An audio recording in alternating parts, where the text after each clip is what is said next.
ओम शांति। आज 25 जनवरी 2021 के बाबा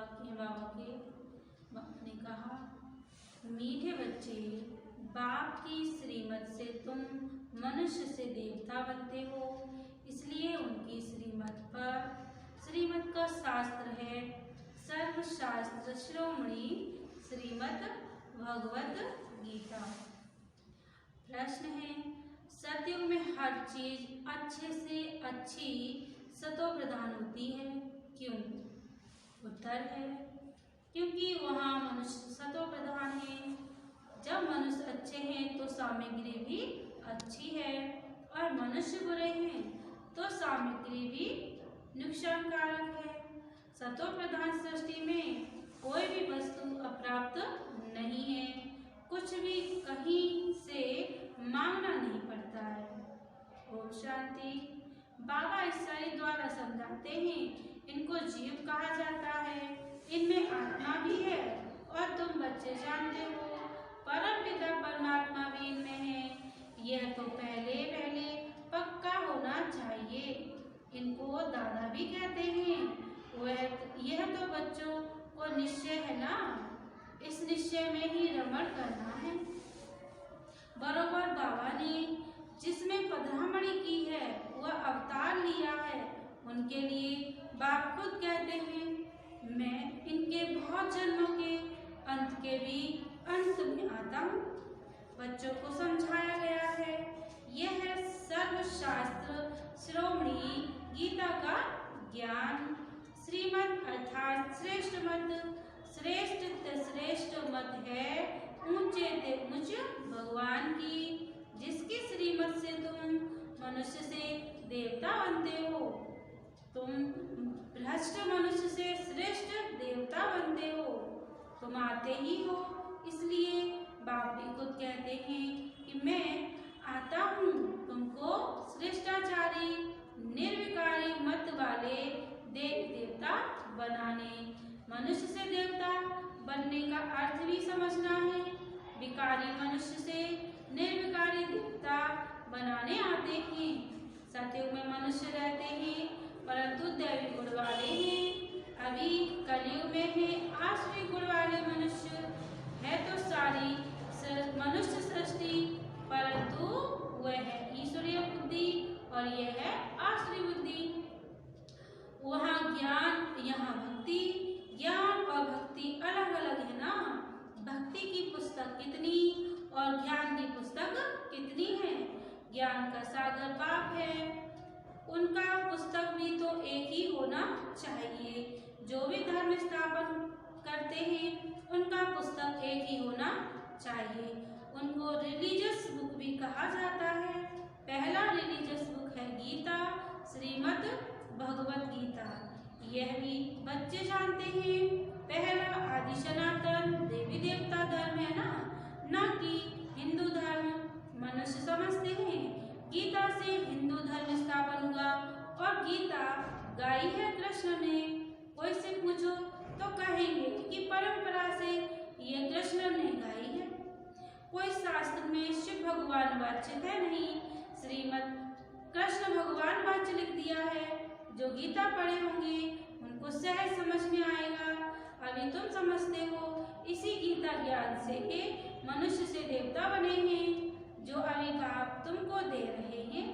राजयोग सिखला रहे हैं, पवित्रता भी सिखला रहे हैं। कामा शत्रु है, इस द्वारा ही तुमने हार खाई है। अब फिर उन पर जीत पाने के लिए तुम ये सीख रहे हो। जगजीत अर्थात विश्व का मालिक भी बन जाते हो। यह तो बहुत सहज है। बेल का बाप बैठ इनके द्वारा तुमको पढ़ाते हैं। वह है भी सभी आत्माओं का बाप। यह फिर है बेहद का बाप। मनुष्यों का नाम ही है ना प्रजापिता ब्रह्मा। तुम कोई से भी पूछेंगे कि ब्रह्मा के बाप का नाम बताओ तो मुझ पढ़ेंगे। ब्रह्मा विष्णु शंकर है क्रिएशन। इन तीनों का कोई तो बाप होगा ना। तुम दिखाते भी हो इन देवताओं का बाप है निराकार शिव। ब्रह्मा विष्णु शंकर को सूक्ष्म बदन में देवताएं दिखलाते हैं। उनके ऊपर है शिव, बच्चे जानते हैं। शिव बाबा के बच्चे जो भी आत्माएं हैं उनका अपना शरीर तो होगा ना, वह तो सदैव निराकार परम पिता परमात्मा है। बच्चों को मालूम हुआ है कि निराकार परम पिता परमात्मा के हम बच्चे हैं। आत्मा शरीर द्वारा बोलती है। परम पिता परमात्मा कितनी सहज बातें समझाते हैं। इसको कहा जाता है अल्प वेद। पढ़ाते कौन है? गीता का ज्ञान किसने सुनाया? निराकार बाप ने। उन पर कोई ताजादी है नहीं, वह ज्ञान का सागर है, बीज रूप चैतन्य है। तुम भी चैतन्य आत्माएं हो ना। सभी झाड़ों के आदि मध्य अंत को तुम जानते हो। बदमाली नहीं हो, परंतु समझ सकते हो कि कैसे बीज डालते हैं ना, जो झाड़ निकलते हैं वह तो है जड़ झाड़ और यह है चैतन्य झाड़। तुम्हारी आत्मा में ज्ञान है और कोई की आत्मा में ज्ञान होता नहीं है। बापू चैतन्य मनुष्य सृष्टि का बीज रूप है, तो झाड़ भी मनुष्यों का होगा ना। यह चैतन्य क्रिएशन है। बीज और क्रिएशन में तो फर्क है ना। आम का बीज डालने से आम निकलता है, फिर झाड़ कितना बड़ा होता है। वैसे मनुष्य के बीज से मनुष्य कितने फर्टाइल होते हैं। जड़ बीज में कोई ज्ञान नहीं है, ये तो है चैतन्य बीज। उनमें सारे सृष्टि रूपी झाड़ का ज्ञान है कि कैसे उत्पत्ति, पालना, फिर विनाश होता है। ये बहुत बड़ा झाड़ खल्लास हो, फिर दूसरा नया झाड़ कैसे खड़ा होता है। यह है गुप्त। तुमको ज्ञान भी गुप्त मिलता है, बाप भी गुप्त आए हैं। तुम जानते हो ये कलम लग रहा है, अभी तो सब पतित बन गए हैं। अच्छा, बीज से पहले पहले नंबर में जो पत्ता निकला वो है कौन था? सतयुग का पहला पत्ता तो कृष्ण है। लक्ष्मी नारायण को नहीं कहेंगे। नया पत्ता तो छोटा होता है, पीछे बड़ा होता है। तो इस बीज की कितनी महिमा है। तो यह तो चैतन्य है ना, वे पत्ते भी निकलते हैं, उन्हों की महिमा तो होती है ना। सभी तो अभी तुम देवी देवता बन रहे हो, दैवी गुण धारण कर रहे हो। मूल्य बात है ही यह है कि हमको दैवी गुण धारण करने ही इन जैसा बनना है। चित्र भी है, यह चित्र ना होते तो बुद्धि में ज्ञान ही नहीं होता। यह चित्र बहुत काम में आते हैं। भक्ति मार्ग में इन चित्रों की भी पूजा होती है और ज्ञान मार्ग में इन चित्रों से तुमको ज्ञान मिलता है कि ऐसा बनना है। भक्ति मार्ग में ऐसे नहीं समझते हैं कि हमको ऐसा बनना है। भक्ति मार्ग में कितने मंदिर बनाते हैं। सबसे जास्ती मंदिर किसके होंगे? जरूर शिव बाबा के ही होंगे, जो बीज रूप है। फिर उसके बाद पहली क्रिएशन के मंदिर होंगे। तो पहली क्रिएशन ये लक्ष्मी नारायण है। शिव के बाद इनकी पूजा सबसे जास्ती होती है। माताएं तो ज्ञान देती हैं, उनकी पूजा नहीं होती। वह तो पढ़ती है ना, बाप तुमको पढ़ाते हैं, फिर किसकी पूजा नहीं करते हो? पढ़ाने वाले की अभी पूजा नहीं कर सकते हैं। तुम जब पढ़कर फिर अनपढ़ बनेंगे ना, तब फिर पूजा होगी। तुम सो देवी देवता बनते हो, तुम ही जानते हो। जो हमको ऐसा बनाते हैं उनकी पूजा होगी, फिर हमारी पूजा होगी नंबरवार। फिर गिरते गिरते 5 तत्वों की भी पूजा करने लग पड़ते हैं। शरीर ये 5 तत्वों का है ना, 5 तत्वों की पूजा करो या फिर शरीर की करो, एक ही बात हो जाती है। यह तो ज्ञान बुद्धि में है। लक्ष्मी नारायण सारे विश्व के मालिक थे। इन देवी देवताओं का राज्य नई सृष्टि पर था, परंतु वह कब था यह नहीं जानते हैं। लाखों वर्ष कह देते हैं। अब लाखों वर्ष की बात तो कभी किसकी बुद्धि में रह ना सके।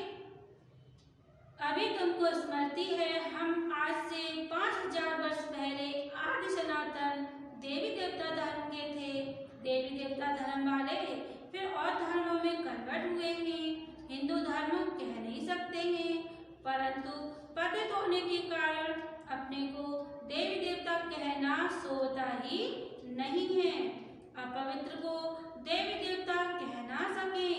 मनुष्य पतित देवियों की पूजा करते हैं तो जरूर खुद अपवित्र है ना, इसलिए पवित्र के आगे माथा झुकाना पड़ता है। भारत में खास कन्याओं को नमन करते हैं, कुमारों को नमन नहीं करते हैं। फीमेल को नमन करते हैं, मेल को नमन क्यों नहीं करते? क्योंकि इस समय ज्ञान भी पहले माताओं को मिलता है, बाप इनमें प्रवेश करते हैं। यह भी समझते हो बरोबर ये ज्ञान की बड़ी नदी है। ज्ञान नदी भी है, फिर पुरुष भी है। यह है सबसे बड़ी नदी ब्रह्मपुत्र नदी। यह सबसे बड़ी जो कलकत्ता तरफ सागर में जाकर मिलती है। मेला भी वहाँ ही लगता है, परंतु उनको यह पता ही नहीं है कि यह आत्माओं और परमात्मा का मेला है। वह तो पानी की नदी है जिस पर नाम ब्रह्मपुत्र रखा है। उन्होंने तो ब्रह्म ईश्वर को ही कहा हुआ है, इसलिए ब्रह्मपुत्र को बहुत पावन समझते हैं। बड़ी नदी है तो पवित्र भी वही होगी ना। पतित पावन वास्तव में गंगा को नहीं ब्रह्मपुत्र को कहा जाए। मेला भी इनका ही लगता है। यह भी सागर और ब्रह्मा नदी का मेला है। ब्रह्मा द्वारा एडॉप्शन कैसे होती है, ये वही बातें समझने की हैं जो प्रहलोक हो जाती हैं। यह तो बिल्कुल सहज बात है ना। भगवान वाच्य है, मैं तुमको राजयोग सिखलाता हूँ, फिर यह दुनिया ही खल्लास हो जाएगी। शास्त्रार्थ कुछ भी नहीं रहेंगे। फिर भक्ति मार्ग में ये शास्त्र होते हैं, ज्ञान मार्ग में शास्त्र होते नहीं हैं। मनुष्य समझते हैं ये शास्त्र परंपरा से चले आते हैं। ज्ञान तो कुछ है नहीं। कल्प की आयु ही लाखों वर्ष कह दी है ना, इसलिए परंपरा कह देते हैं। इनको कहा जाता है अज्ञान अंधियारा। अभी तुम बच्चों को ये बेहद की पढ़ाई मिलती है जिससे तुम आदि मध्य अंत का राज समझा सकते हो। तुमको इन देवी देवताओं की हिस्ट्री ज्योग्राफी का पूरा पता है। ये पवित्र निवर्ती मार्ग वाले पूज्य थे, अभी पुजारी पतित बने हैं। सतयुग में है पवित्र प्रवृत्ति मार्ग, यहाँ कलयुग में है अपवित्र प्रवृत्ति मार्ग। फिर बाद में निवर्ती मार्ग होता है, यह भी ड्रामा में है। उसको संन्यास धर्म कहा जाता है ना। घर बार का संन्यास कर जंगल में चले जाते हैं, वह है हद का संन्यास। रहते तो इस पुरानी दुनिया में ही है ना। अभी तुम समझते हो हम संगम युग पर हैं, फिर नई दुनिया में जाएंगे। तुमको तिथि तारीख सेकंड सहित सब मालूम है। वह लोग तो कल की आयु ही लाखों वर्ष कह देते हैं। इनका पूरा हिसाब निकाल सकते हो। लाखों वर्ष की तो बात कोई को याद भी न रह सके। अभी तुम समझते हो ना बाप क्या है, कैसे आते हैं, क्या कर्तव्य करते हैं। तुम सबके ऑक्यूपेशन को, जन्म पत्री को जानते हो। बाकी झाड़ के पत्ते तो ढेर होते हैं, वह गिनती थोड़े कर सकते हैं। इस बेहद सृष्टि रूपी झाड़ के कितने पत्ते हैं। 5000 वर्ष में कितने करोड़, तो लाखों वर्ष में कितने अनगिनत मनुष्य हो जाएंगे। भक्ति मार्ग में दिखाते हैं, लिखा हुआ है सतयुग इतने वर्ष का है, त्रेता इतने वर्ष का है, द्वापर इतने वर्ष का है। तो बाप बैठ तुम बच्चों को ये सब राज समझाते हैं। आम का बीज देखने से आम का झाड़ सामने आएगा ना। अभी मनुष्य सृष्टि का बीज रूप तुम्हारे सामने है। तुमको बैठ झाड़ का राज समझाते हैं क्योंकि चैतन्य है। बताते हैं हमारा ये उल्टा झाड़ है। तुम समझा सकते हो जो भी इस दुनिया में है वह जड़ व चैतन्य हुबहू रिपीट करेंगे। अभी कितना वृद्धि को पाते रहते हैं, सतयुग में इतना हो नहीं सकता है। कहते हैं फलानी चीज ऑस्ट्रेलिया से जापान से आई। सतयुगों में ऑस्ट्रेलिया जापान आदि थोड़े ही थे। क्रमानुसार वहाँ की चीज यहाँ आती है। पहले अमेरिका से गेहूं आ जाते थे, सतयुग में कहाँ से आएंगे? थोड़े ही, वहाँ तो है ही एक ही धर्म, सब चीजें भरपूर रहती हैं। यह धर्म वृद्धि को पाते रहते हैं तो उनके साथ सब चीजें कम हो होती जाती हैं। सतयुग में कहाँ से मांगते नहीं हैं, अभी तो देखो कहाँ कहाँ से मांगते हैं। मनुष्य पीछे वृद्धि को पाते गए हैं। सतयुग में तो अप्राप्त कोई भी वस्तु नहीं होती है, वहाँ की हर एक चीज सतो प्रधान बहुत अच्छी होती है। मनुष्य ही सतो प्रधान है। मनुष्य अच्छे हैं तो सामग्री भी अच्छी होती है, मनुष्य बुरे हैं तो सामग्री भी नुकसानकारक है। साइंस की मुख्य चीज है एटॉमिक्स बॉम्ब्स, जिससे इतना सारा विनाश होता है। कैसे बनाते होंगे? बनाने वाली आत्मा में पहले से ही ड्रामानुसार ज्ञान होगा। जब समय आता है तब उनमें वह ज्ञान आता है जिसमें सेंस होगी, वह वही काम करेंगे और दूसरों को सिखाएंगे। कल्प कल्प जो पाठ बजाया है वही बजता रहता है। अभी तुम कितने नॉलेजफुल बनते हो, इनसे जास्ती नॉलेज होती नहीं है। तुम इस नॉलेज से देवता बन जाते हो। सब इससे मुझे कोई नॉलेज है नहीं। ये वह है माया की नॉलेज जिससे विनाश होता है। वह लोग साइंस मून में जाते हैं, खोजते हैं। तुम्हारे लिए कोई नई बात नहीं है। ये सब माया के फॉर्म से बहुत शो करते हैं, अति डीपनेस में जाते हैं, बहुत बुद्धि को लड़ाते हैं, कुछ कमाल करके दिखावें। बहुत कमाल करने से फिर नुकसान भी हो जाता है। क्या क्या बनाते रहते हैं, बनाने वाले जानते हैं कि इनसे यह विनाश होना है। अच्छा, मीठे मीठे सिकील दे बच्चों प्रति माता पिता बाप दादा का याद प्यार और गुड मॉर्निंग। रूहानी बाप की रूहानी बच्चों को नमस्ते। धारणा के लिए मुख्य सार, पहली पॉइंट, गुप्त ज्ञान का सिमरण कर हर्षित रहना है। देवताओं के चित्रों को सामने देखते उन्हें नमन वंदन करने के बजाय उन जैसा बनने के लिए दैवी गुण धारण करने हैं। दूसरी पॉइंट, सृष्टि के बीज रूपन और उनकी चैतन्य क्रिएशन को समझ नॉलेजफुल बनना है। इस नॉलेज से बढ़कर और कोई नॉलेज हो नहीं सकती है। इसी नशे में रहना है। आज का वरदान है, जिम्मेवारी संभालते हुए आकारी और निराकारी स्थिति के अभ्यास द्वारा साक्षात्कार मूर्त भव। जैसे साकार रूप में इतनी बड़ी जिम्मेवारी होते हुए भी आकारी और निराकारी स्थिति का अनुभव कराते रहे, ऐसे कौलो बादल करो। साकार रूप में फरिश्तेपन की अनुभूति कराओ। कोई कितना भी अशांत व बेचैन घबराया हुआ आपके सामने आए, लेकिन आपकी एक दृष्टि, वृत्ति और स्मृति की शक्ति उनको बिल्कुल शांत कर दे। व्यक्त भाव में आए और अव्यक्त स्थिति का अनुभव करे, तब कहेंगे साक्षात्कार मूर्त भव। स्लोगन है, जो सच्चे रहम दिल हैं उन्हें देह व देह अभिमान की आकर्षण नहीं हो सकती है। जो सच्चे रहम दिल हैं उन्हें देह व देह अभिमान की आकर्षण नहीं हो सकती है। ओम शांति।